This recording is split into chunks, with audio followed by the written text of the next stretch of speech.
저희가 오늘은 신약의 파노라마 두 번째 시간을 저희가 진행하도록 하겠습니다. 제가 교회를 섬기면서 1년에 한 차례씩 이렇게 신약의 파노라마를 갖는 이유는 이런 시간들을 통해서 우리가 신약 성경을 보다 더 쉽게 잘 알 수 있도록 도와드리기 위해서 그렇습니다. 성경을 대할 때 늘 고정관념이 어렵다 이렇게 말씀하시기 때문에 이런 시간을 통해서 어려운 성경을 좀 쉽게 접근할 수 있도록 제가 도와드리고자 합니다. 우리가 오늘 두 번째 시간에 우리가 볼 주제는 오늘은 특별히 지도에 대한 부분을 저희가 함께 오늘은 공부하도록 그렇게 하겠습니다. 저희가 지도에 대한 부분을 보시려면 페이지로는 5페이지를 보실까요? 5페이지를 보시면 오늘 저희가 배울 지도가 나와 있습니다. 우선 우리가 이스라엘의 역사를 공부하면서 지도 중에 아주 간단한 것은 우리가 지도를 직접 그려보면 훨씬 더 도움이 되십니다. 이스라엘 지도를 그릴 때는 항상 이렇게 하는데요. 위에 동그라미 하나를 이렇게 그리고요. 그 다음에 이렇게 하나 선을 긋고요. 여기다가 동그라미를 또 하나 이렇게 그립니다. 이스라엘 지도는 다 그렸습니다. 여기다가 이렇게 하나 사선 정도를 거주시면 되는데요. 이게 이스라엘 지도 다 그린 겁니다. 해보실 수 있겠죠? 동그라미 하나 그리고 물 하나가 이렇게 줄 하나가 있고 그 다음에 또 동그라미가 하나 있고 여기다 선 하나 쫙 긋고 이게 지도 전부 다 합니다. 다 하실 수 있겠죠. 이제는 연습장이나 이면지나 종이를 볼 때마다 한번 이스라엘 지도 한번 그려봐야 되겠다 하고 이렇게 그리면은 다 잘 그리신 겁니다. 여기까지로 그림을 그린 다음에 제가 설명을 좀 해드리겠습니다. 여기 나와 있는 것이 뭐냐면 이게 바로 지중해라고 합니다. 근데 이거를 구약에서는 대해라고 이렇게 표현했습니다. 지중해라고 하지 않고 구약에서는 대해라고 하는데 지중해입니다. 큰 지중해가 이렇게 있고요. 이제 이쪽이 바다고 이쪽은 육지가 되겠죠. 육지에서 여기 맨 위에 있는 이 호수를 이거를 갈릴리 호수라고 합니다. 이스라엘 역사에서는 이 갈릴리 호수가 참 중요한데요. 갈릴리 호수를 다른 말로 하면은 디베리아 바다라고 합니다. 워낙 이것이 넓기 때문에 사람들은 이거를 바다라고 부르기도 했습니다. 아니면 또 호수 중에서는 이런 것도 있는데요. 게네사렛 호수라고도 부릅니다. 그러니까 우리가 성경을 보면서 이 세 가지 지명이 나오면 다 같은 말 하고 있는 겁니다. 제가 작년에 성지 여행 가서 보니까요. 정말 이거는 호수도 아니고 정말 바다 같은 꽤 넓은 정말 아주 큰 바다 같은 그런 곳이었습니다. 여기까지 이해가 되셨죠? 그 다음에 여기 중간에 이렇게 물이 내려오는데요. 이 물이 무슨 강일까요? 이게 바로 요단강입니다. 요단강. 그러니까 위에 갈릴리 호수부터 요단강 물이 쭉 흐르고 있습니다. 그 다음에 아래 어디로 가죠? 오늘은 수업 참여도가 좀 낮습니다. 크게 하셔야 빨리 끝나고 더 재밌습니다. 이게 뭐죠? 사해라고 합니다. 사해는 염도가 높아서 사람들이 여기 들어가면 둥둥 뜰 수 있는 아주 소금기가 많은 그런 물이고요. 이 사해는 더 이상 물이 흐르지 않기 때문에 여기 물이 고여 있는 곳입니다. 그래서 이거를 우리 사해라고 이렇게 이름을 부르는데요. 이게 기본적인 구조입니다. 갈릴리 호수, 요단강, 사해, 지중해. 하실 수 있겠어요? 이런 지도는 직접 그려보셔야 됩니다. 자꾸 그려보셔야 되죠. 갈릴리 호수, 요단강, 사해. 따라해 볼까요? 시작. 갈릴리 호수, 요단강, 사해, 지중해까지. 시작. 갈릴리 호수, 요단강, 사해, 지중해. 여기까지 우리가 지도를 아시면 이스라엘 역사의 대부분은 우리가 다 구하신 것이 됩니다. 이 지도를 이렇게 좀 보신 다음에요. 그 다음에 우리 신약 시대를 기준으로 해서 잘 보이실까요? 저쪽은? 안 보이시나요? 보이시나요? 여기 보이시나요? 이스라엘 땅을 우리가 셋으로 구분하면요. 이 맨 북쪽 지역을 이쪽 지역을 뭐라고 부르냐면 여기를 갈릴리 지역이라고 부릅니다. 갈릴리 지역이라고 부르고요. 이 가운데 부분을 뭐라고 부르냐 하면은 가운데를 사마리아라고 부릅니다. 그리고 요 밑에 부분을 뭐라고 부르냐면 유대 지역이라고 부릅니다. 이스라엘 땅을 3등분할 수 있는데요. 맨 위에 어디가 있죠? 갈릴리, 그 다음에 사마리아, 유대. 셋으로 나누실 수 있으면 좋겠습니다. 그래서 갈릴리, 사마리아, 유대 이렇게 이스라엘 땅을 구분하기 때문에 성경의 기본적인 부분은 이렇게 되어 있습니다. 그리고 지대로 볼 때는 저 갈릴리 호수 쪽이 좀 지대가 이렇게 낮고요. 그 다음에 밑으로 갈수록 여기 갈릴리 지역이고 사마리아 지역이고 유대 지역인데 점점 더 이렇게 올라갑니다. 여기 예루살렘이 위쪽에 있습니다. 성경을 보면은 이렇게 보죠. 예루살렘으로 올라가더니, 우리 생각에는 여기 있다가 이쪽으로 가는데 여기가 예루살렘이 여기 있거든요. 여기 예루살렘이 있으면 여기서 여기는 내려가는 건데 왜 성경에는 예루살렘으로 올라가더니 할까? 그 뜻은 뭐냐면 지대가 높아지기 때문에 올라간다는 것이죠. 갈릴리 쪽에 있다가 예루살렘 유대 쪽으로 올라간다. 그 표현은 이렇게 나왔습니다. 그래서 우리가 오늘 기본적인 지도는 이것입니다. 여기까지를 먼저 아시면 기본적인 이스라엘의 지도의 그림은 저희가 다 알 수가 있습니다. 이해가 되세요? 되시죠? 네. 자세하게 얘기를 하면 갈릴리 쪽을 좀 확대해 보겠습니다. 이 갈릴리 지역을 지금 이렇게 그냥 동그라미로 그렸습니다. 이게 뭐라고요? 갈릴리 호수입니다. 갈릴리 호수를 이렇게 보면 우리가 이걸 시계처럼 좀 보면 좋겠는데요. 시계처럼 대략 11시 방향에, 시계로 치면 이게 11시죠. 11시 방향에 있는 게 뭐냐면 따라해 보실까요? 가버나움. 네, 이 도시의 이름이 가버나움입니다. 가버나움. 이 가버나움을 성경에서는 예수님의 본 동네라고 하셔서 히즈 홈타운입니다. 예수님께서 갈릴리 중심으로 사역을 하시면서 이 가버나움이 항상 센터가 됐습니다. 센터. 가버나움에서 어디를 다녀오시고 가버나움에서 호수를 건넜다 오시고 가버나움이 항상 중심이 됐습니다. 그러니까 예수님의 사역에서는 대부분 가버나움에 가시고 가버나움 그의 본 동네 그의 홈타운이라고 되어 있죠. 가버나움에서 2시쯤에 가면은 벳세다라고 있습니다. 벳세다는 왜 유명할까요? 여기서 오병이어의 기적이 있었죠. 이게 벳세다 지역이죠.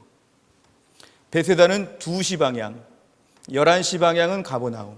그 다음에 3시 방향에 뭐가 있냐면 거라사 지역에서 광인을 고쳐주셨죠. 광인. 이렇게 막 미친 사람이 무덤 사이에서 막 소리 지르고 막 힘세고 이렇게 이상한 사람이 하나 있었는데 예수님께서 제자들과 함께 가버나움에서 배를 타시고 여기를 막 건너서 가셨죠. 가면서 막 풍랑이 있어가지고 죽을 뻔했죠. 다들 그 위험 가운데 있다가 도착하신 곳이 거라사 지역이었습니다. 거라사 지역에 갔을 때 제자들은 죽을 고비를 넘겼기 때문에 예수님 왜 이렇게 힘든 오늘 항해를 하셨을까? 그런데 막상 거라사 지역에 딱 가고 나니까 예수님께서 광인 하나 고쳐주시고 다시 오셨어요. 제자들이 볼 때는 저 한 사람 미친 사람 고쳐주려고 이 위험을 무릅썼나 할 정도로 예수님이 이 거라사 광인 하나를 고쳐서 이 사람이 옷도 똑바로 입고 예수님 앞에 딱 무릎 꿇고 앉는 자세로 한 사람을 회복시켜 주시는 예수님의 그 마음을 저희가 알 수 있습니다. 그래서 이 갈릴리 호수에서는 풍랑이 일어났다, 뭐 갈릴리 물고기를 잡는다, 다 여기입니다. 여기서 물고기도 잡고 물에 빠질 뻔도 하고 예수님 막 무리를 걸어 오시고 성경의 복음서에 나타나는 모든 물은 다 이 갈릴리 호수에서 벌어지는 그런 일들입니다. 여기서 여러 가지 일들이 많이 벌어졌죠. 그래서 우리가 이 갈릴리 호수를 확대하면 이렇게 저희가 볼 수 있습니다. 여기까지 아시겠죠? 이거는 그런데요, 자꾸 써보셔야 돼요. 지금 옆에 2명씩 한번 짝을 줘보세요. 여기 뒤에다가 한번 이거를 그려보세요. 저처럼 한번 이렇게 동그라미 2개 그리고 이렇게 만들어 보시면 훨씬 더 잘 이해가 되십니다. 제가 3분 드릴 테니까 제가 칠판 지울 동안에 한번 부지런히 말씀 나눠보세요. 시작.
다 하셨죠? 다 잘하신 것으로 믿고 이번에 두 번째 그림은 한번 큰 그림을 좀 그려봤습니다. 이거를 세계 지도라고 믿어주시기를 바랍니다. 세계 지도 같이 보이죠? 안 보입니까? 세계 지도라고 믿어주시고 우리나라를 크게 그려서 이게 우리나라가 이쯤에 있다고 보면요. 성경에서 관심 있는 지역은 바로 여기가 주로 성경에서 관심이 있는 지역입니다. 이게 서남아시아라고 볼 수도 있고 남유럽이라고 볼 수도 있죠. 그러니까 이 지역에 어떻게 보면 이제 이게 아프리카 대륙의 이집트라고 볼 수 있고요. 이게 지금 터키라고 볼 수 있고, 그 다음에 이게 이제 사우디아라비아 이런 나라들 주변에 여기가 바로 우리가 오늘 관심 있게 보는 지도 중에 일부입니다. 제가 이걸 왜 그렸냐 하면 어떤 분들은 성경을 보면서 성경이 허무맹랑한 이야기라고 보는 분들이 있어요. 성경은 지도에도 없는 이야기, 성경은 역사에도 없는 이야기를 쓴다고 하는 분들이 있지만 성경은 분명히 실제 이렇게 땅을 가지고 지리적인 배경이 있고 역사적인 배경이 있습니다. 지금도 페르시아 바벨론의 문헌들을 보면 성경 당시의 문헌들과 비슷한 부분들, 같은 부분들이 많이 겹치고요. 그러니까 성경은 허구의 이야기가 아니라 분명한 역사적인 사실이고 구체적인 땅을 배경으로 한 이야기라는 걸 저희가 먼저 분명히 믿을 필요가 있습니다. 아까 저희가 동그라미 2개 그린 거 기억나시죠? 그게 어디쯤에 있는 건 줄 아시겠어요? 여기 있는 겁니다. 여기 보이세요? 여기 제가 빨간 표시한 데가 아까 우리가 봤던 갈릴리 호수 사해바다 나온 데가 바로 여기서 벌어지는 그런 지역입니다. 그래서 우리가 성경에서의 우리 큰 지도로 볼 때는 하나님의 말씀은 구체적인 역사를 배경으로서 벌어진다는 걸 알 수 있습니다. 자, 우리가 오늘 여기서 한 번 더 배울 부분이 뭐냐 하면요, 이 부분을 좀 자세하게 제가 한번 좀 그려보도록 그렇게 하겠습니다. 성경에서 신약의 배경이 되는 그림들은 주로 어디가 나오냐면요, 주로 그 이태리부터 시작해가지고 그리스, 터키, 바로 이쪽 지역이 주로 나오는데요. 이렇게 되어 있습니다. 이 지도를 그릴 때는 대부분 이렇게 그 여자분들 그 긴 구두 같은 거, 그런 구두 같은 모양을 이렇게 그리면서 이게 이태리라고 믿고 이렇게 쭉 와가지고 이렇게 한번 늘어지면서 한번 꺾어주는데요.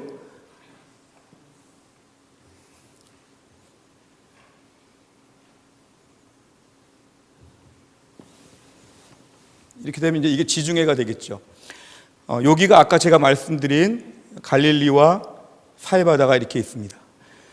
이게 이제 주로 우리가 볼 그런 신약 시대의 배경인데 이게 왜 중요하냐면 사도 바울의 전도 여행에 대해서 1차 전도 여행과 2차 전도 여행과 3차 전도 여행이 있는데요. 1차는 몇 장에 나오죠?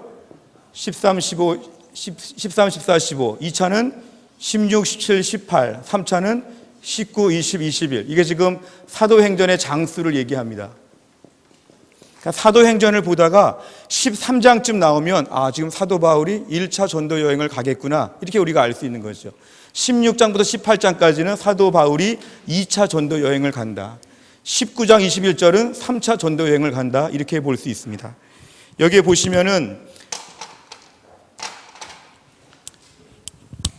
바로 요쯤이 지금 예루살렘이 이렇게 있고요. 여기쯤에 뭐가 있냐 하면 따라해 보실까요? 안디옥. 이게 수리아의 안디옥이라고 하는데요. 이 안디옥이라고 하는 이 장소가 바로 사도 바울의 전도 여행에서 매우 중심이 됐던 센터 지역이었습니다. 그래서 이 중심을 가지고 사도 바울 전도 여행을 가는데요. 이 섬은 이제 키프로스 섬인데 성경에서는 구브로 섬이라고 하죠. 제가 1차 전도 여행을 설명하려고 합니다. 1차 전도 여행을 보면 사도 바울이 여기서 내려가서 살람이라고 하는 지역을 갔다가 여기 바보라고 하는, 이 바보예요.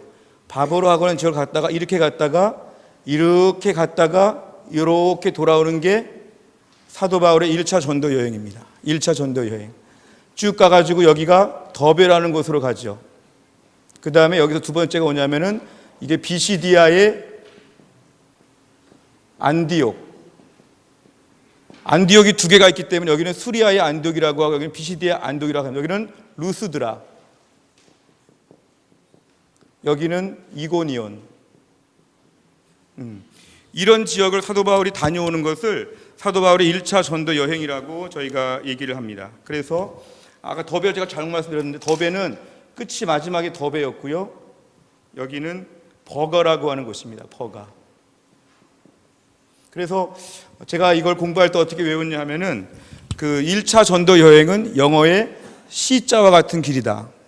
아래로 가가지고 터키 지역의 내륙 지역을 갔다가 다시 돌아오는 게 사도 바울의 1차 전도 여행입니다.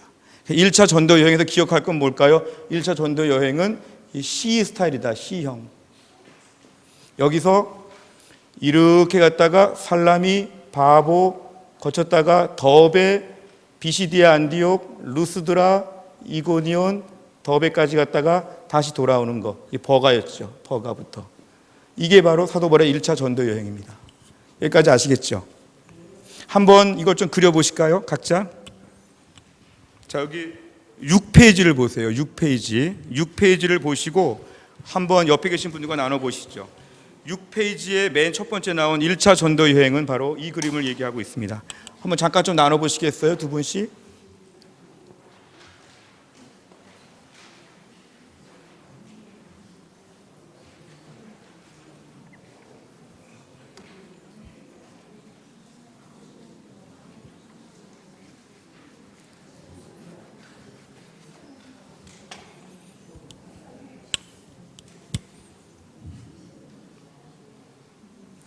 자, 다시 한번 보실까요? 자, 출발합니다. 여기가 지금 수리아의 안디옥이었죠. 안디옥에서 출발해가지고 살라미를 가서 바보로 가가지고 버가를 가가지고 어디 가죠? 비시디아의 안디옥을 가죠. 그 다음에 어딜 가죠? 이고니온, 아니요, 루스드라를 먼저 가서 그 다음에 이고니온, 그 다음에 더베까지 이렇게 C자로 갔다가 C자로 돌아오는 걸 저희가 1차 전도 여행이라고 말씀을 드렸고요. 2차 전도 여행을 말씀드리겠습니다. 2차 전도 여행은 몇 장부터 있죠? 16, 17, 18이죠. 1차는 이 수리아의 안디옥에서 이거는 곧바로 내륙 지역으로 갑니다. 내륙 지역으로 쭉 가서 그 전에 갔던 더베, 루스드라, 이고니온을 쭉 갑니다. 쭉 가서 여기를 한 바퀴 돌려고 봤는데 성령께서 허락하지 않으셔서 여기서 여기를 건너가고 맙니다. 이게 좀 건너가가지고 여기 빌립보 지역으로 가죠. 빌립보 지역 갔다가 마지막에 고린도까지 갑니다. 그래서 이 반도, 이 그리스 반도에 가가지고 빌립보 쪽 가가지고 마게도냐, 아가야, 그리스, 고린도까지 쭉 가는 거 2차 전도행 그래서 이렇게 나오는데요. 이렇게 갔다가 땅콩 모양이라고 봅니다. 땅콩. 2차는 땅콩 모양인데요. 수리아 시작해가지고 내륙 지역을 돌고 여기서 빌립보로 다시 갔다가 고린도까지 간 다음에 다시 에베소를 찍고 여기 돌아오는 거. 이게 몇 장이냐면은 16, 17, 18장까지 나오는 내용이죠. 이게 바로 사도 바울의 2차 전도 여행입니다. 2차 전도 여행. 그 다음에 3차 전도 여행은요.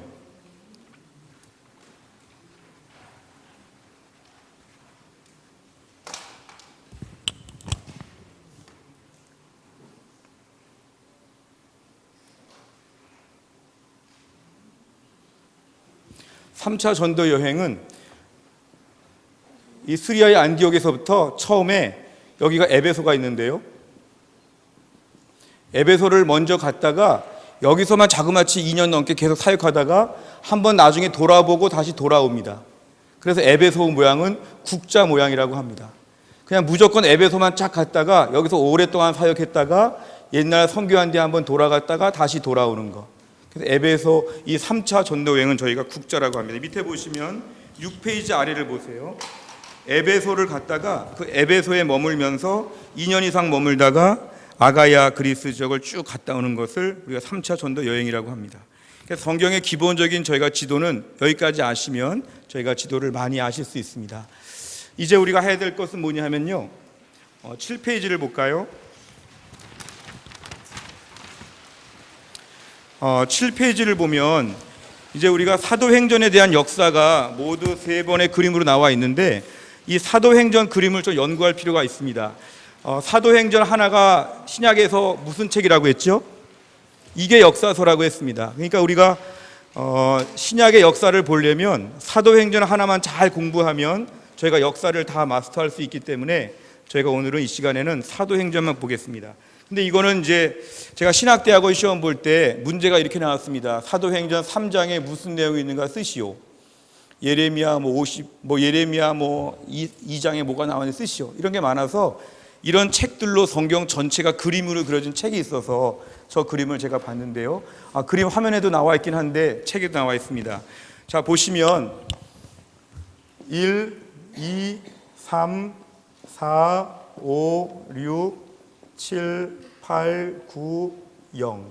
요 순서대로 지금 그림이 배열되어 있습니다. 한번 그 첫 번째 그림 보실까요? 보시면 이 일자에 뭐가 있죠? 마가 다락방이 있습니다. 사도행전 1장에는 마가 다락방이 나오는구나. 예수님이 승천하시고 지금 120문도가 모여서 기도하는 마가 다락방이 있구나. 그 다음에 2장에 보면 두 번째 장에 뭐가 있죠? 지금 막 기도하고 있습니다. 막 기도하고 있는 가운데 성령 충만함, 오순절 성령 강림 사건이 사도행전 몇 장이죠? 2장에 나오는구나. 3장에 보니까 안진뱅이가 나옵니다. 이거는 베드로와 요한이 성전에 기도하러 갈 때 안진뱅이를 고쳐준 사건이 사도행전 3장에 나오는구나. 이 분위기는 지금 이제 성령이 충만하고 교회가 부흥하고 기적들이 나타나는 분위기 가운데서 교회가 지금 갑자기 막 크게 되었습니다. 그런데 4장에 보니까 뭐가 나오죠? 군병이 뒤에서 지금 칼 들고 쫓아옵니다. 그러면 이때 교회에 핍박이 시작되는구나. 2장과 3장에서 교회가 막 부흥되었는데 군인들이 핍박하고 교회가 지금 어려워질 때가 돼서 베드로와 요한이 막 투옥되고 교회가 어려울 때 열심히 기도할 때입니다. 그러니까 4장부터 드디어 핍박이 시작됐구나. 5장에 보니까 뭐가 있죠? 그렇게 볏짚 같은 게 가만히가 있고 두 사람이 누워 있죠. 누구 같아요? 이게 아나니아와 삽비라입니다. 아나니아 삽비라가 죽었구나. 사도행전 5장에서는 아나니아 삽비라가 죽었구나. 이렇게 아시면 되죠. 왜 죽었을까요? 교회가 막 부흥되면서 예루살렘의 성도들 숫자가 갑자기 늘어나면서 이들이 먹을 거 필요한 것들을 공급하려고 보니까 사도들이 헌물하라 그랬죠. 헌물. 너희들 재산을 팔아서 땅을 팔아서 헌물하라고 할 때 헌물을 다 하고 땅을 바치고 물질을 바치고 할 때 이들이 지금 절반만 바치고도 다 바친 것처럼 속여서 그 속인 것 때문에 하나님 벌을 받아서 즉사하는 그런 상황이 있었습니다. 그래서 교회는 부흥하는 때였지만 하나님이 교회를 엄하게 다루시면서 아나니아 삽비라가 즉사하는 일이 있었습니다. 6장에 오면은 사도행전 6장에 무슨 내용이냐면 몇 명 같아요? 7명의 누가 있죠? 집사님들 세워져. 스데반, 빌립 이런 다양한 집사들이 세워졌습니다. 그래서 하나님이 초대교회에 집사님들을 세우셨구나. 그러니까 사도행전 6장을 보면은 지금 7명의 집사님을 하나님이 세우셨구나. 7장에 보니까 뭐가 보이죠?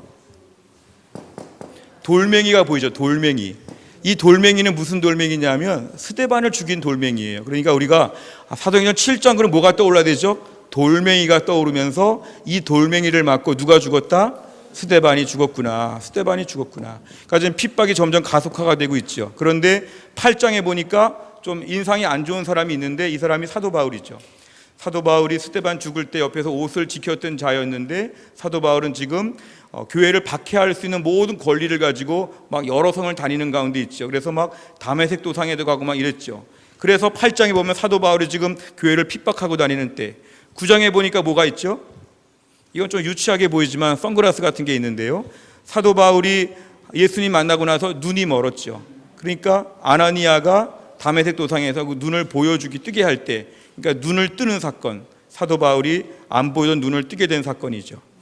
그 다음에 10장에 가보면 끝에는 뭐가 나오냐면은 하늘에서 뭔가 보재기가 나오고 거기에 이상한 짐승들이 있는데 이거는 구약 시대의 부정한 짐승들. 이게 무슨 환상이죠? 베드로가 환상을 보게 되었어요. 그래서 이 환상을 본 직후에 백부장 고넬료가 베드로에게 말해가지고 이방인에게도 회심의 사건이 벌어지죠. 그러니까 사도행전 1장부터 10장까지는 이 그림을 외우시면 돼요. 이 그림을 머릿속에 기억해 보세요. 왼쪽에 마가다락방 사람들이 모여 있고 지금 안진뱅이가 보이고 오른쪽에 군인들이 막 쫓아오고 있고 가운데 누워있는 두 사람이 있고 밑에 7명의 집사가 있고 돌멩이 보이고 사도 바울이 안 좋은 인상 보이고 선글라스가 보이고 오른쪽에 보자기에서 짐승들이 보이고, 이 그림을 외우게 되면은 사도행전 1장부터 10장까지는 이런 내용이구나 알 수 있죠. 자, 보지 말고 말해 보세요. 자, 여기 1장에 무슨 내용이 있었죠? 마가 다락방에 모여서 막 기도하죠. 기도하는 가운데 무슨 역사가 있었죠? 성령께서 막 그 위에 내리셨죠. 3장에 무슨 내용 보이죠? 안진뱅이. 사도행전 3장에 지금 베드로와 요한이 지금 성전에 들어갈 때 나면서부터 안진뱅이 된 사람이 막 민문 앞에 도와달라고 그러죠. 은과 금은 내게 없거니와 내게 있는 것으로 내게 주노니 곧 나사렛 예수 그리스도의 이름으로 일어나 걸으라 하면서 안진뱅이를 고쳐주죠. 교회가 지금 막 부흥되고 있어요. 근데 4장에 오니까 핍박이 시작돼서 베드로와 요한이 감옥에 투옥이 되면서 교회가 어려움을 당하고 위축될 때가 되었죠. 하지만 교회는 위축되지 않고 계속 부흥됐어요. 교회가 계속 부흥되면서 교회 안에 필요한 것이 많으니까 헌금을 드리고 막 바칠 때 갑자기 거짓말한 두 사람이 나왔어요. 누구였죠? 아나니아와 삽비라인데 하나님이 즉사시켜서 이 사람들이 좀 여기 누워 있어요. 사도행전 5장에서는 좀 무서운 사건이 벌어졌죠. 6장에 보니까 교회 안에서 교회가 급속히 부흥하게 되니까 사도들이 하나님 말씀을 가르치고 기도하는 것보다 백성들 구제하고 도와주는 걸 많이 하다 보니까 사도들이 너무 바빠요. 사도들은 말씀과 기도에 전념하라고 교회가 누구를 세웠죠? 7명의 집사를 세웠죠. 그 집사 중에 유명한 사람이 누가 있죠? 스데반도 있고 빌립도 있고 브로고로 쭉 나오는데 그 중에 대표적인 한 명이 7장에 와가지고 누구죠? 스데반 집사님이었어요. 스데반 집사님이 지금 위에서 뭐 하고 있냐면 돌 맞아서 순교하죠. 순교하기 전에 설교 길게 했어요. 구약시대 쫙 다 정리하고. 근데 할 때 8장에 보면은 인상 안 좋은 사도 바울이 나오는데 사도 바울이 교회를 핍박하고 막 돌아다니기에 바쁜 사람이었죠. 근데 다메섹 도상에서 예수님 만나서 9장에 와서는 다메섹에서 아나니아를 만나서 눈을 안 보던 눈을 다시 보게 되죠. 여기까지 사도 바울 얘기가 나오고 10장에 무슨 얘기 나왔죠? 하늘에서 보자기가 나오는데 부정한 짐승들이 하늘에서 보자기로 쫙 내려오는 환상을 보고 이것을 먹으라. 나 이런 거 안 먹습니다. 먹으라. 내가 정하다고 한 것을 내가 부정하다고 하지 말라. 그래가지고 하나님이 복음을 이방인들에게도 전하도록 하나님 명령하신 걸 보여주셨죠. 그러니까 여기서 이방인에게도 복음을 전하는 것에 대한 하나님의 계시가 나온 것이 10장이었죠. 이런 식으로 외우는 겁니다. 11장에 보시면 두 번째 그림입니다. 11장에 보시면 교회가 하나 보이죠. 그 교회가 선교 중심적인 안디옥 교회였습니다. 예루살렘 교회는 선교하지 못했고요. 안디옥 교회가 선교했습니다. 두 번째 보면은 감옥이 나오죠. 이 감옥이 나오는 건 다시 핍박이 시작이 돼가지고 야고보가 순교하게 되고 베드로가 감옥에 갇히고 막 이런 일이 있었죠. 헤롯이 박해를 시작했죠. 3장에 보면 가방이 나와요. 이 가방이 뭐죠? 1차 전도 여행 가방입니다. 그래서 13, 14, 15에 나오는 가방, 아까 1차 전도 여행 아시죠? 아래서 C자로 올라갔다가 내려오는 전도가 시작이 되고요. 14장에 올라가면 1차 전도 여행 중에 맨 위에 있었던 루스드라라는 지역에서 안진뱅이를 고쳐준 걸 상징해서 지팡이가 하나 있어요. 사람들은 막 사도 바울을 막 신처럼 모셨지만 거기를 부정했죠. 그 다음에 15장에 보면 그 2차 전도회가 시작되는데요. 그 어간에 이제 15장 끝에 시작이 되는 건데 여기 하나 더 메모해 볼 것이 있는데요. 15장에 예루살렘 공의회가 있었어요. 써보세요. 예루살렘 공의회. 예루살렘 공의회에서 뭘 결정했냐면 너희가 우상에 죽은 것이나 이런 것들 외에는 요긴한 것들 외에는 짐을 지우지 말라. 이방인들에게 할례 이런 거 시키지 말라. 복음만 전해라. 예루살렘 공의회가 최초의 공의회고 결정을 내립니다. 그 다음에 16장에 보면은 이거 지금 발에다가 쇠사슬이 있고 무거운 지금 쇠가 쇳덩어리가 있는데요. 이게 바로 뭐냐면은 이제 16, 17, 18의 2차 전도 여행 중에 빌립보에서의 기적이었습니다. 바울과 실라가 밤중에 찬양하는 가운데 옥문이 열렸다. 빌립보 감옥의 이야기가 16장에 나오고 이때 간수들이 다 회개하죠. 17장에는 2차 전도 여행 중에 아덴이라고 하는 아테네를 가게 되는데 거기서 아테네, 데살로니가, 베레아 이런 데를 쭉 가며 선교하는 그런 지역이 나오죠. 18장에 이제 3차 전도 여행을 준비하면서 19장에 보면은 두란노 서원은 에베소에 있는 서점이 연구하는 곳이 두란노였습니다. 그래서 3차 전도 여행에 두란노에서 2년 동안 가르친 것이기 때문에 19장에는 두란노 얘기가 나오는구나. 20장엔 강단에서 막 치면서 얘기하는데요.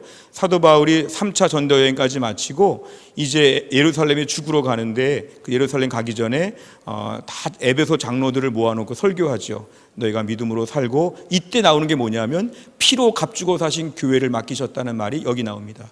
사도행전 20장 28절에 피로 값주고 사신 교회를, 1차, 2차, 3차 전도 여행을 마치고 마지막 죽으러 예루살렘으로 가는 사도 바울이 마지막에 하는 말, 피로 값주고 사신 교회가 20장에 나옵니다. 보실까요? 자, 11장에 뭐가 나오죠? 이제 안디옥 교회가 나오죠. 이 안디옥 교회는 선교 중심의 교회가 세워졌습니다. 사도행전 12장에 무슨 얘기가 나오죠? 교회 핍박이 다시 한번 시작이 돼서 이때 누가 죽지요? 야고보가 순교하게 되고 베드로는 감옥에 갇히는 무서운 핍박이 시작되었습니다. 13장에 보면 뭘 준비하죠? 1차 전도 여행을 드디어 준비하죠. 14장에 가면 1차 전도 여행 중에 꼭대기에 루스드라에서 안전뱅이를 고쳐주는 기적이 잠깐 나오죠. 15장에는 뭐가 제일 중요했냐면 예루살렘 공의회가 있었다. 이때 최공의회가 있었고, 그 다음에 다시 선교를 준비하는 것이죠. 16장에 뭐가 나왔죠? 빌립보 감옥의 얘기가 나오죠. 발에다가 쇳덩어리를 메고 여기서 빌립보 이야기, 2차 전도 여행 지금 하고 있죠. 그 다음에 17장에 뭐가 나오죠? 여기 보면은 아덴이라고 하는 아테네, 베레아, 데살로니가 이런 2차 전도 여행의 주된 지역이 나오고 있습니다. 여기 보면 다시 한번 이제 3차 전도 여행을 준비하면서 고린도 지역, 에베소 지역이 쭉 나오고요. 19장에는 두란노 서원, 에베소 지역의 설교를 2년 동안이나 가르쳤구나. 마지막에 20장에 뭐가 나오냐면 사도 바울이 전도 여행 다 끝나고 예루살렘으로 가기 전에 밀레도에서 에베소 장로들을 모아놓고 피로 값주고 사신 교회를 너희에게 맡기셨다고 장로들에게 사명을 감당하는 게 20장에 나옵니다. 이제 마지막 보겠습니다. 8페이지입니다. 8페이지를 보면 여기는 다 사도 바울이 붙잡힌 얘기를 하고 있는데요. 21장에 보면 사도 바울이 붙잡혔습니다. 붙잡혀서 이제 체포를 돼서 신문을 당하게 되는 것이고요. 22장에서는 체포되어 가지고 자신의 여러 가지 마지막 얘기를 해보라고 하는데 사도 바울은 이럴 때 오히려 복음 전도의 기회로 삼았지요. 자신이 복음을 다시 한번 전하고, 하지만 23장에 보니까 사도 바울을 죽이기 전에 먹지도 않는 이런 아주 강렬한 암살단 같은 것이 만들어졌습니다. 결사대가 있었죠. 그 다음에 오른쪽에 24장에 보면은 세 사람인데요. 벨릭스, 베스도, 아그리파. 벨릭스는 총독이고 하지만 돈을 밝히는 사람이어서 이 사람 파면됩니다. 두 번째 온 총독이 베스도 총독이 25장에서 신문하고요. 맨 밑에는 아그리파 왕, 분봉왕이었죠. 아그리파, 헤롯 아그리파 왕이 바울을 신문합니다. 그래서 24, 25, 26은 사도 바울이 체포된 이후에 신문당하는 장면이고요. 27장에는 무슨 내용이 있냐면은 바울이 로마에 압송되는 겁니다. 배 타고 험한 풍랑을 겪어서 가는 게 나오고요. 마지막 28장에는 사도 바울 로마의 감옥에 부금 상태로 감옥 가는 것이 나옵니다. 그러니까 마지막 21장부터 28장까지는 사도 바울이 붙잡힌 다음에 계속 복음에 대해서 설명하고 총독들한테, 왕한테 신문당하고 마지막에 배 타고 로마에 가는 거로 끝나는 거. 이게 바로 사도행전의 내용입니다. 그래서 우리가 오늘 세 그림은 그림을 오랫동안 뚫어지게 보시는 거예요. 그림을 뚫어지게 가만히 보다 보면은 덮고 나면 사도행전이 떠오르는 거죠. 사도행전 15장, 사도행전 몇 장이 다 머릿속에 떠오를 수 있도록 이 그림을 자주 보시면 되겠습니다. 제가 한번 기도하겠습니다. 하나님 아버지, 오늘 저희가 신약의 파노라마 두 번째 시간을 저희가 오늘 진행하며 지도에 대해서 보고 또 사도행전을 연구했습니다. 하나님 말씀이 늘 어렵지만 이렇게 지도를 보고 또 역사서를 공부하면서 하나님 말씀이 쉽게 이해가 되게 하여 주시고, 하나님 말씀을 공부하는 가운데 말씀을 보는 기쁨과 은혜가 풍성할 수 있도록 축복하여 주시옵소서. 모든 말씀을 예수님의 이름으로 기도하옵나이다. 아멘.